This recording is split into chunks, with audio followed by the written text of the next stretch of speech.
حضرت حسن بصری کہا کرتے تھے، افسوس لوگوں، تم نے نبی کو وہ مقام نہیں دیا جو ایک کھجور کا تنا جو نبی کے مقام کو پہچانتا ہے، وہ نبی کی جدائی برداشت نہیں کر سکا۔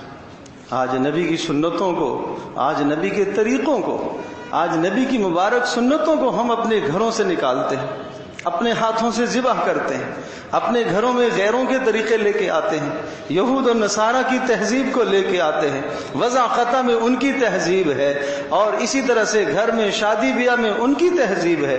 اللہ کے نبی کی کوئی سنت ہمارے پاس نہیں ہے، اللہ کے نبی کا کوئی طریقہ ہمارے پاس موجود نہیں ہے۔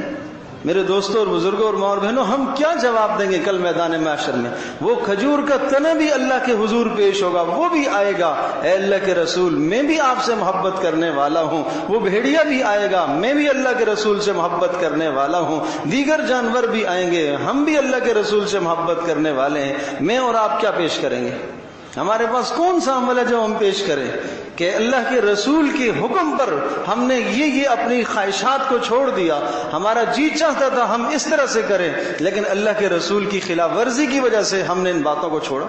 اس لیے میرے دوستو، عزم کرو، طے کر کے اٹھو، انشاءاللہ ثم انشاءاللہ آج کے بعد سب سے پہلے ہم سر سے لے کر پیر تک دیکھتے ہیں میری زندگی میں کون سی چیزیں جو ایسی ہیں جن سے اللہ کے نبی نے ہمیں منع کیا ہے، جن سے روکا، ان سے باز آ جاؤ۔ ماؤں بہنوں سے درخواست ہے، پردے میں آ جاؤ۔ اللہ کے رسول نے پردے کا حکم دیا، بغیر حجاب کے باہر نکلنے سے حرام قرار دیا، بغیر پردے کے باہر نکلنے سے منع فرمایا۔ فہی کذا و کذا، فرمایا وہ ایسی ہے ویسی ہے، وہ گناہ کی طرف دعوت دینے والی ہے جو باہر بغیر حجاب کے نکلتی ہے۔ اللہ کے نبی کی کیا تمنا ہے، اس تمنا کو پورا کرو۔ اللہ کے نبی کی کیا چاہت ہے، اس پر آ جاؤ۔